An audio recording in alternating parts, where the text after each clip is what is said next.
আসসালামু আলাইকুম। আমি নাইস দিনাজপুর থেকে বলছি। নাইস লাইফস্টাইল ব্লগ চ্যানেলে আপনাদের সবাইকে স্বাগতম জানাই। কাছে এবং দূরে যে যেখান থেকে আমার ভিডিওটি দেখছেন, আশা করি আল্লাহর রহমতে সবাই ভালো আছেন। আলহামদুলিল্লাহ, আমরাও সবাই ভালো আছি। আমি তো বাচ্চাদের টিফিন দিয়েই নাস্তাটা বানিয়ে নিচ্ছি। আর বাচ্চাদের টিফিনে আজকে আমি তো রোল দিব। তো যেহেতু রোলটা আমি সব সময় কিছু বানিয়ে ফ্রোজেন করে রাখি। আসলে সকালে নাস্তা বানাইতে গেলে তো দেখা যাচ্ছে অনেক একটা প্যারার মধ্যে, তারপর পাশাপাশি বাচ্চাদের টিফিনটা রেডি করতে হয়। অনেক সময় অবশ্য বাইরে থেকে কিনে দেই, আবার মাঝে মধ্যে ঘরোয়া খাবারগুলোই দেওয়ার চেষ্টা করি। যদিও বা সময় আসলে ওইভাবে কভার করতে একটু সমস্যা হয়, তারপরেও কিছু করার নেই, করতে তো হবেই। তো যাই হোক, বাচ্চা এদিকে ছেলেকে নাস্তা করিয়ে দিয়েছি, এদিকে তার টিফিনটাও রেডি করেছি। তো বইটা গোছানো ছিল না, রাতে অবশ্য সে তাড়াতাড়ি ঘুমিয়ে গিয়েছিল। তো এখন বললাম যে বইটা গোছাও, তো সে আমার পর খুব রাগ করতেছে যে কেন আমি ব্যাগটা গুছিয়ে দেই নাই। আসলে আমি চাই যে ও নিজের কাজটা নিজেই করা শিখুক। তো এই জন্যই অবশ্য আমি তার ব্যাগটা গুছিয়ে দিই না, সবসময় চেষ্টা করি তাকে দিয়েই গুছানোর জন্য। আমি যদি তাকে ব্যাগটা গুছিয়ে দেই, হয়তো বা সে আর তার অভ্যাসটা হবে না। আর বাচ্চাদের ছোটোবেলা থেকে নিজের কাজটা নিজেই করানো আসলে ভালো। তো যাই হোক, এদিকে বাচ্চাকে স্কুলে পাঠিয়ে দিয়েছি। আর মেয়ে তো আগেই চলে গেছে, সাহেব অফিসে চলে গেছে। আমি তো রিল্যাক্স মুডে এক কাপ দুধ চা খেয়ে নিচ্ছি।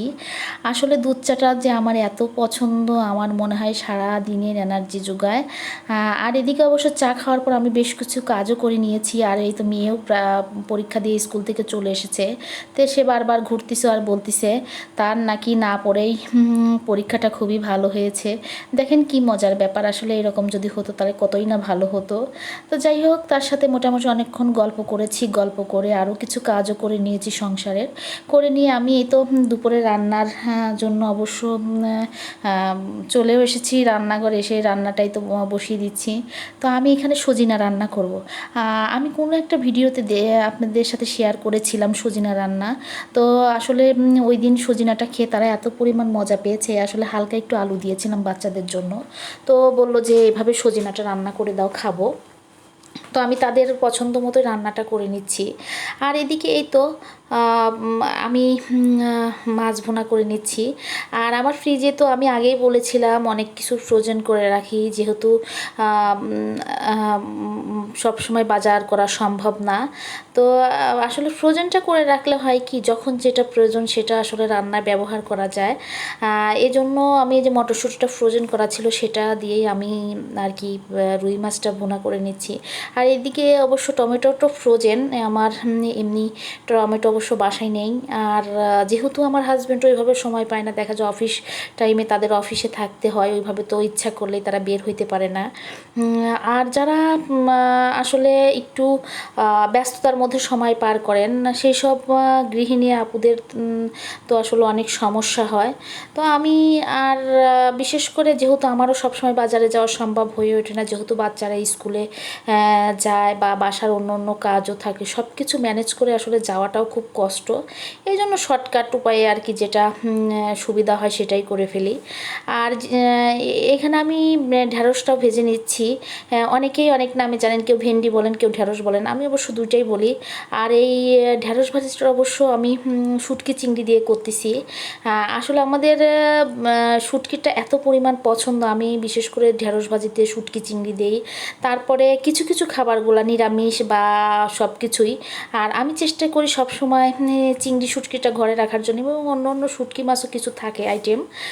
তো যাই হোক, এদিকে দুপুরে রান্না শেষ করেছি, করে ভাবলাম যে গাছগুলো আজকে একটু পরিচর্যা করব।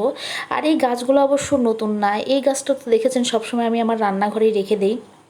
তো দেখলাম যে কেমন জানি হয়ে গেছে, আর গাছটা আসলে অনেক বড় হয়ে লতারের মতো হয়ে গিয়েছে। তো ভাবলাম যে একটু কেটে আমি লাগিয়ে নিই। আর মাটিগুলোই তো আমি ছুরি দিয়ে একটু মাটিগুলো আলগা করে নিচ্ছিলাম। আর এই ছুরিটা অবশ্য সবসময় আমি গাছ লাগানোর কাজে ব্যবহার করি, এটা আমি কোনো কাটাকাটির কাজে ব্যবহার করি না। তো যাই হোক, আমি এদিকে মানি প্লান্টের পুরো প্যাচটা যেহেতু খুলে নিয়েছি, নিয়ে দেখেন কত বড় বড় হয়েছে, তো সেটাই আমি একটু কেটে নিচ্ছি। নিয়ে অবশ্য আমি বেশি না 3টা বা 4টা এরকম হবে, যাই হোক আমার মনে নেই। ডগা কেটে নিয়ে আমি আর একটা টপে লাগিয়ে দিয়েছি, যেন এখান থেকে আবার গাছ হয়, আমি অন্য এসে লাগাতে পারবো। আর আমার মানি প্ল্যান্টটা কেন জানি এত পরিমাণ পছন্দ, আসলে কি বলবো, এটা বলার ভাষা নেই। তো যেহেতু আজকে টুকটাক গাছেরই করব, আসলে অনেক দিন ধরে গাছের কোনো যত্ন হচ্ছে না। হ্যাঁ, তো ভাবলাম যে আজকে যাক, যত কষ্টই হোক আমি গাছের একটু পরিচর্যা করবই। অনেক গাছই অবশ্য মরে গিয়েছে, আসলে এই জন্য এখন না আমার আর এই গাছ লাগানো এগুলো আর ভালো লাগে না। তো যাই হোক, আমি এই যে মানি প্ল্যান্টটা গাছটা ছোট ছোট টুকরা করে কেটে নিয়েছি, নিয়ে তো আমি মাটিতে রোপণ করতেছি। কারণ এগুলা থেকে যখন আবার শিকড় গজাবে তখন আমি এই টবটা থেকে অন্য একটা টপে আর কি ট্রান্সফার করব। তো এইদিকে একটি একটি করে গাছ লাগিয়ে দিচ্ছে, দিয়ে অবশ্য আমি গাছে পানি দিয়ে রেখে দিয়েছি। আর এই ভিডিওটা ছিল অবশ্য বৃহস্পতিবারের, কারণ আমি ভিডিওটা এডিট করে রেখেছি কিন্তু ভয়েস দেওয়ার সময় হয় নাই, আর ভিডিওটা যে আমি আপলোড দেব সে সময়টাও আমার হয়ে ওঠে নাই। তো আজকে যেহেতু শুক্রবার, তো ভাবলাম যে এখন আমি এটা করে নেই।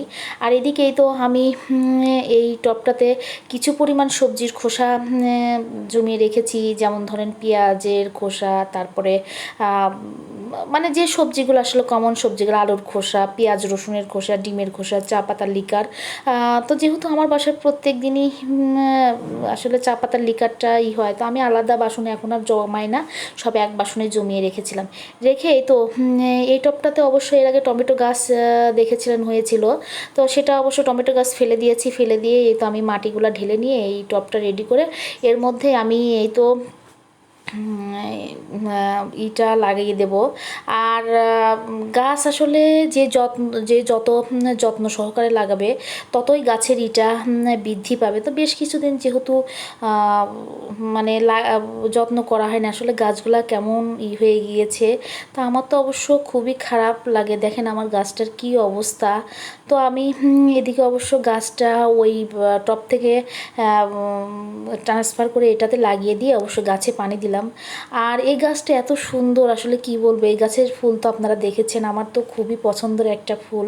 তো এখন অবশ্য সুন্দর হয়েছে, একদিনের মধ্যে গাছটা অবশ্য খুবই সুন্দর হয়েছে। আর আমি সবগুলা গাছের পানি দিয়ে তারপরে আমি বেলকনিটা আজকে পানি দিয়ে পুরাটা একবারে পরিষ্কার করে দেব। তো যাই হোক, এখনও যারা আমার সাথে আছেন, যদি আমার ভিডিওটি কোথাও কোনো অংশে ভালো লেগে থাকে তাহলে প্লিজ একটা লাইক দিবেন, কমেন্ট করবেন এবং সেই সাথে আমার চ্যানেলটি সাবস্ক্রাইব করবেন। আর এই তো আমার কাটা মুকুটের আরেকটা জাত, আমার যেহেতু কাটা মুকুটের কিন্তু 3টা টপ বর্তমানে এখন, 3টাতে 3 রকম ফুল, এই একটা ছোট ছোট ফুল, এই পাশে একটা, ওই পাশে গ্রিলে আর একটা বড় বড়। ওই ফুলটা আমি বেশ কয়েকবার আপনাদের সাথে শেয়ার করেছি।